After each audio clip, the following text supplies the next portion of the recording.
नमस्कार, आप देख रहे हैं जन एक्सप्रेस और मैं हूं आपके साथ शिवांशी त्रिपाठी।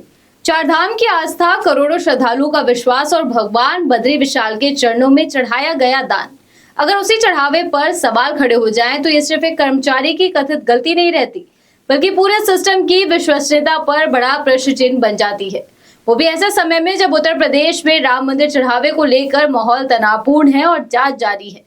आखिर भगवान के नाम पर चढ़ाया गया दान सुरक्षित है या नहीं, और अगर पहले भी वित्तीय अनियमितताओं के आरोप लग चुके थे तो फिर समय रहते व्यवस्था क्यों नहीं सुधारी गई।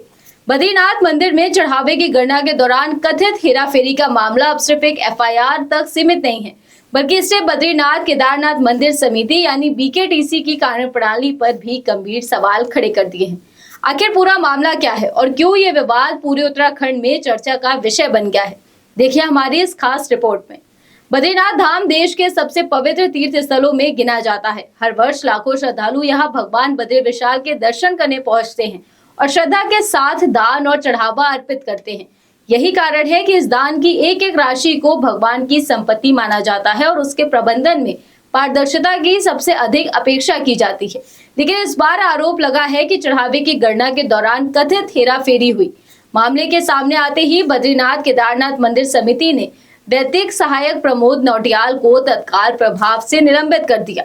इतना ही नहीं, उन्हें दान गणना और प्रोटोकॉल से जुड़ी सभी दायित्वों से भी हटा दिया गया है।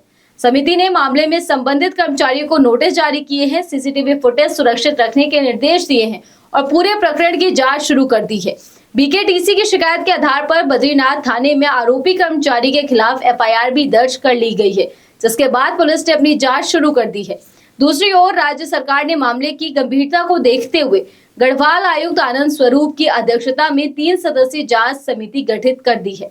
इस समिति को निर्देश दिए गए हैं कि वो पूरे मामले की जांच कर 15 दिनों के भीतर सरकार को अपनी रिपोर्ट सौंपे।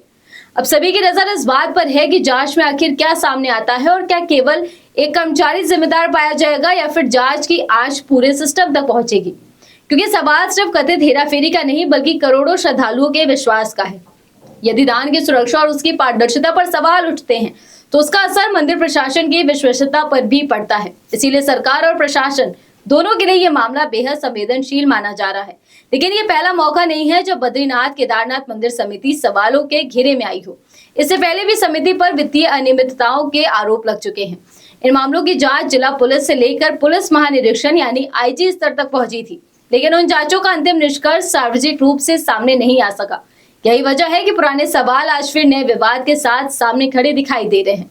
आपको बता दें कि साल 2023 में मंदिर परिसर में ऑनलाइन दान लेने के लिए क्यूआर कोड लगाए गए थे। उस समय भी ये सवाल उठा था कि श्रद्धालुओं द्वारा क्यूआर कोड के माध्यम से जमा की गई दान राशि किस खाते में गई, उसका हिसाब किताब क्या रहा और उसका उपयोग किस तरह किया गया। हालांकि उस विवाद पर भी स्थिति पूरी तरह स्पष्ट नहीं हो सकी। इससे पहले वर्ष 2020 में बीकेटीसी में कथित अवैध नियुक्तियों का मामला सामने आया था, जिसके बाद विवाद बढ़ने पर तत्कालीन अध्यक्ष स्वर्गीय मोहन प्रसाद थलपलियाल को नियुक्ति निरासत करनी पड़ी थी। यानी पिछले कुछ वर्षों में समिति की कार्यप्रणाली कई बार सवालों के घेरे में रही, लेकिन एक बार भी मामले की जांच और स्पष्ट जवाब सामने नहीं आया। अब चढ़ावे में कथित हेराफेरी का ये नया मामला उन पुराने विवादों को भी फिर से चर्चा में ले आया है। सबसे बड़ा सवाल यही है कि आखिर धार्मिक संस्थानों में आर्थिक पारदर्शिता सुनिश्चित करने के लिए बनाई गई व्यवस्थाएं कितनी प्रभावी हैं? क्या दान की निगरानी के लिए मौजूदा व्यवस्था पर्याप्त है? क्या डिजिटल भुगतान और सीसीटीवी जैसी व्यवस्थाएं केवल औपचारिकता बनकर रह गई हैं? फिलहाल पुलिस जांच, विभागीय जांच और 3 सदस्यीय समिति की रिपोर्ट का इंतजार है। लेकिन ये मामला सिर्फ एक कर्मचारी तक सीमित नहीं रह गया है, बल्कि इसने पूरे प्रबंधन तंत्र की पारदर्शिता और जवाबदेही पर बहस छेड़ दी है। अब देखना होगा कि 15 दिन बाद आने वाली रिपोर्ट केवल एक नाम तय करती है या फिर पूरे सिस्टम की कमियों को उजागर करती है, क्योंकि भगवान के दरबार में चढ़ाया गया हर एक रुपया श्रद्धालुओं की आस्था का प्रतीक होता है और उस आस्था की रक्षा करना किसी भी व्यवस्था की सबसे बड़ी जिम्मेदारी होती है। अंत में सवाल यही है कि क्या ये मामला केवल एक कर्मचारी की कथित करतूत का है या फिर इसके पीछे कोई बड़ा सिस्टम काम कर रहा था? क्या जांच के बाद केवल निलंबन तक कार्यवाही सीमित रहेगी या जिम्मेदार लोगों पर कड़ी से कड़ी कानूनी कार्यवाही भी होगी? फिलहाल 15 दिनों की जांच शुरू हो चुकी है, लेकिन करोड़ों श्रद्धालुओं की नजर अब उस रिपोर्ट पर है जो तय करेगी कि भगवान के दरबार में चढ़ाए गए विश्वास की रक्षा हुई है या उस विश्वास के साथ खिलवाड़। फिलहाल आज उस खबर में बस इतना ही। देश दुनिया की ऐसी तमाम खबरों को जानने के लिए आप देखते रहिए जन एक्सप्रेस। धन्यवाद।